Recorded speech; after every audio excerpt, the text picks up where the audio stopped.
What's happening, Verbally Vicious Nation? What's going on, Horner? Listen, I need to make a comment about Blog TV. I know for a fact that it ain't your fault, dude, but for some reason I keep getting tossed the fuck out of Blog TV. I don't know what I do. If I do, I don't know, fucking I just get tossed.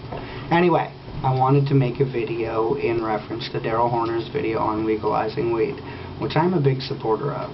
I'm a multiple heart attack survivor and I smoke medicinally.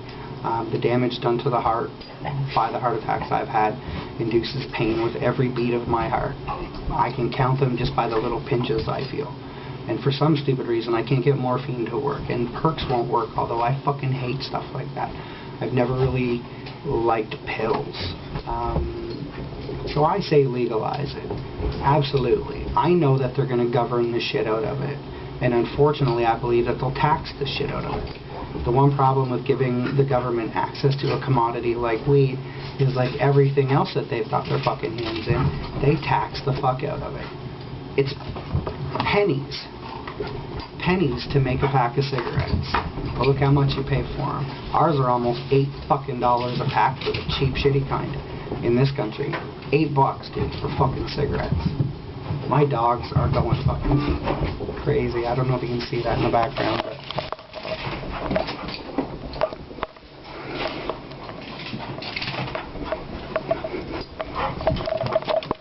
Oscar's doing laps around my house. Anyway, I apologize for the interruption. But I don't feel we're going to give access, or I don't feel we're going to give the government access to a commodity like weed and not have them tax the shit out of it. I don't know what your price for a bag of weed is. And if you don't mind, give me some input on what you would pay for 7 grams. A nickel bag, a quarter ounce, whatever the fuck you call it. Mine, it's a $60 bag. Sometimes up to $70, $75, depending on quality. Yeah, but I feel that your $60 bag will end up being, I'll bet you, closer to $100. They tax the fuck out of everything in your life that you enjoy, and weed is going to be no different. They know you love it. For all the people who smoke it medicinally, here's the thing. They know you fucking need it. Wants mean nothing compared to needs. If you want weed, you're willing to pay for it. If you need it, you're willing to fucking choke motherfuckers for it. And unfortunately, the government knows that, and I feel that we're going to get shafted. There'll still be pirates, no different than alcohol bootleggers. I don't know what the alcohol policies are in the States. I think you guys have alcohol or beer anyway sold in stores at a fucking your corner store, whereas Canada doesn't do that.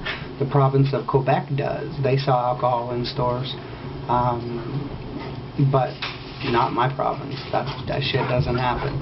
So when the beer store closes and the liquor stores close every night, it's the bootleggers who make money, up to and including well over 100% profit. It's fucking crazy. But you're still going to have pirates with weed.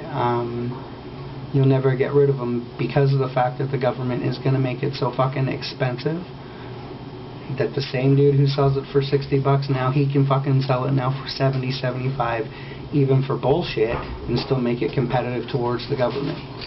So they're not going to get run out of business.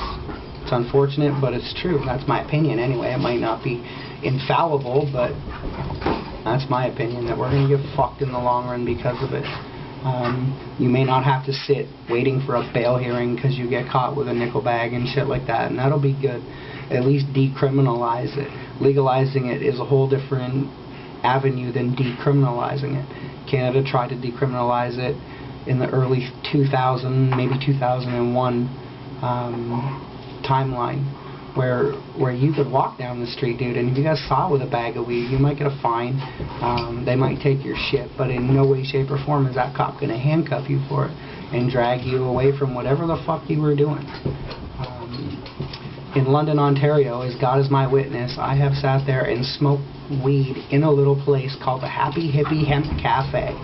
Can you imagine? Say that 56 times fast. The Happy Hippie Hemp Cafe on Oxford Street in London, Ontario. And you could walk into this place and order weed tea if that's your thing. And personally, I think weed tastes like shit when eaten or drank. I don't play like that. I fucking smoke it and that's it. But you could walk into this place and sit at a fucking table. It's a booth no different than the booths at McDonald's. You could sit there and say, can I borrow scissors? And you could chop shit up, you could roll it up, and you could sit there and smoke it up. Because it was decriminalized. That did not last a whole fucking long time in Ontario. It didn't. The Happy Hippie Hemp Cafe didn't. I don't think they made a year anniversary. If they did, congrats to them. In stores in Canada, we used to be able to buy pipes and roach clips and shit like this. This is just a little palm buster. You used to be able to buy that shit at fucking your local Oriental owned and run fucking variety stores. You can buy shit like that, and that was kind of cool. Then overnight, basically, the government of Ontario basically nuked everybody. Variety stores that were profitable one day were being fucking handed monster fines for selling drug paraphernalia the next. No real rhyme, no real reason. But that's how they did it. Anyway, I'm heading out for a smoke. That's just my opinion, man. Horner said that's an American pothead's opinion, and you just got a Canadian pothead's opinion. And I hope the fuck I'm wrong, but statistically, it's not a strong possibility. Anyway, peace out, dude.